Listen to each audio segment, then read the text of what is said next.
नमस्कार दोस्तों, मैं राकेश आज आपसे बात करने जा रहे हैं पाकिस्तान के डबल गेम का। दोस्तों आप जानते हैं जिसका अपना कोई वजूद नहीं होता है वो अलग-अलग सोर्सों से अपने वजूद को ढूंढने की कोशिश करता है और यही काम पाकिस्तान आज तक करता आया है और आगे भी कर रहा है। एक तरफ दोस्ती दूसरी तरफ चालाकी। हाल ही में एक रिपोर्ट सामने आई जिसमें कहा गया कि पाकिस्तान फ्लैग वाले जहाज़ों को ईरान ने स्ट्रेट ऑफ हॉर्मुज से गुजरने दिया, लेकिन कुछ सोर्स का दावा है इससे यूनाइटेड स्टेट्स को फ़ायदा मिला। जैसा कि यूनाइटेड स्टेट्स अमेरिका के राष्ट्रपति डोनाल्ड ट्रंप ने भी प्रेस कॉन्फ्रेंस में बोला। आप सब जानते हैं पाकिस्तान में इस समय क्या हालात हैं। एक तरफ भुखमरी, एक तरफ महंगाई, पेट्रोल 400 के ऊपर पहुंच चुका है, लोगों को खाने के लिए दाना नहीं मिल रहा है और वहां की सरकार, वहां का प्रधानमंत्री बोल रहा है कि लोग अपनी गाड़ियों से कम चलें जिससे कि देश के ऊपर बोझ कम आएगा। इस समय पाकिस्तान इस हालत में है कि वो अपने सिटीजन्स को बेसिक चीज़ें प्रोवाइड नहीं करवा पा रहा है। अब ऐसे में सवाल ये है, क्या पाकिस्तान ने फिर से दोनों तरफ खेल खेला या ये सिर्फ एक जियोपॉलिटिकल नैरेटिव है। स्ट्रेट ऑफ हॉर्मुज में जैसा कि आपने प्रेस कॉन्फ्रेंस और न्यूज देखा होगा और सुना होगा, दुनिया का सबसे इम्पोर्टेंट ऑयल रूट है। ग्लोबल ऑयल सप्लाई का लगभग 20% यहीं से गुजरता है। अगर ये बंद हो जाए तो पूरी दुनिया में तेल की कीमतें आसमान छू सकती है, जो कि इस समय छू भी रही है। बहुत बड़ी स्ट्रेटजिक बात है इस जगह से किसी भी देश का ऑयल का निकलना। ऐसे में आप सब जानते हैं चाइना और इंडिया को ईरान ने अलाउ किया है कि उसके जहाज निकल सकते हैं आसानी से।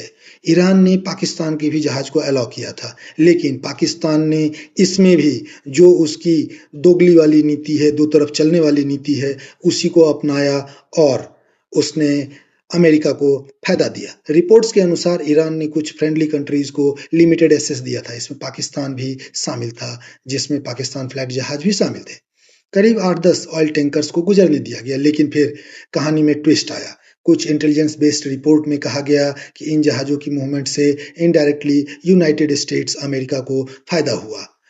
कुछ रिपोर्ट्स ने ये तक कह दिया कि ईरान अब पाकिस्तान पर शक कर रहा है, उसे लग रहा है कि पाकिस्तान ने डबल गेम खेला है। लेकिन ध्यान देना है, ये सोर्स बेस्ड क्लेम है, यानी कहानी है लेकिन पूरी सच्चाई नहीं। लेकिन जैसा कि आप जानते हैं, अगर धुआं उठ रहा है तो कहीं ना कहीं आग जरूर होगी और इसमें जो ये कहा जा रहा है पाकिस्तान ने यूएस जहाज़ पर अपना झंडा लगाकर उसे निकाल दिया, ईरान ने पाकिस्तान के टैंकर्स पर मिसाइल मार दिए, ये दोनों क्लेम्स पूरी तरह से वेरीफाइड तो नहीं है, बट सोर्स बेस्ड इंफॉर्मेशन, कुछ रिपोर्ट्स ऐसा ही कह रहा है, जिसमें इंडिया के बहुत सारे न्यूज़ चैनल्स ने इस चीज़ को कवर किया है। अब सवाल है, इतनी जल्दी पाकिस्तान पर शक क्यों हो जाता है?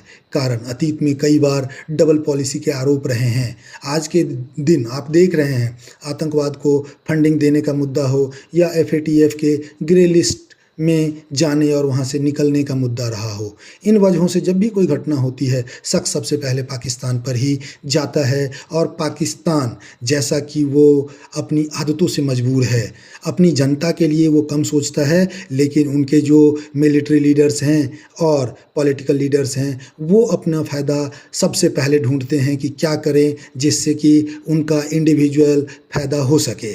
अब यहाँ पर जो बातें चल रही है इसमें बहुत हद तक सच्चाई हो सकती है, ऐसा दुनिया मानती है और बहुत सारे सोर्स बेस्ड इंफॉर्मेशन और रिपोर्ट्स भी यही सजेस्ट कर रहे हैं।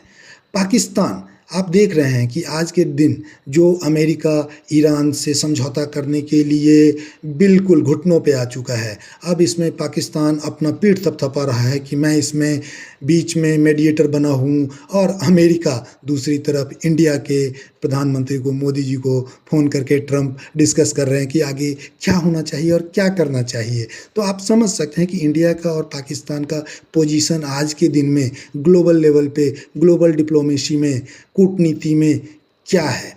आज की रियलिटी देखिए, इंडिया ग्लोबल ट्रस्ट का एक स्तंभ बन चुका है। जहाँ भी अगर ट्रस्ट की बात हो, ग्लोबल साउथ की बात हो, अगर सच की बात हो, तो लोग इंडिया को प्रायोरिटी दे रहे हैं, इंडिया को चुनते हैं और इंडिया के पक्ष में बात करते हैं, चाहे इन्वेस्टमेंट हो या ट्रस्ट हो। दूसरी तरफ Pakistan, economic crisis, international suspension, अलग अलग तरह के उनके ऊपर प्रतिबंध लगा हुआ है और कोई भी देश आज उसके ऊपर विश्वास करने को तैयार नहीं है। यहाँ तक कि पाकिस्तान की जो अपनी जनता है वो भी अपने सरकार को और अपने मिलिट्री को सही नहीं मान रही है और यही कारण है एक खबर आते ही नैरेटिव बन जाता है।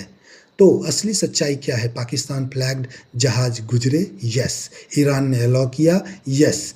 डबल गेम खेल रहा है, ये भी लोग काफ़ी हद तक मानते हैं। मिसाइल अटैक हुआ, ये कंफर्म नहीं है, लेकिन जो रिपोर्ट्स बता रहे हैं और जो रिपोर्ट सजेस्ट कर रहे हैं उससे तो नैरेटिव यही बन रही है।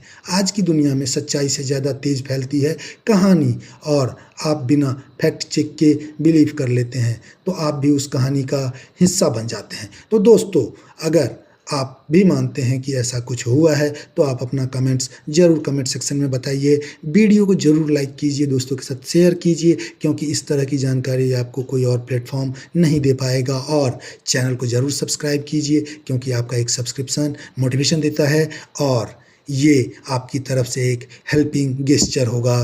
धन्यवाद।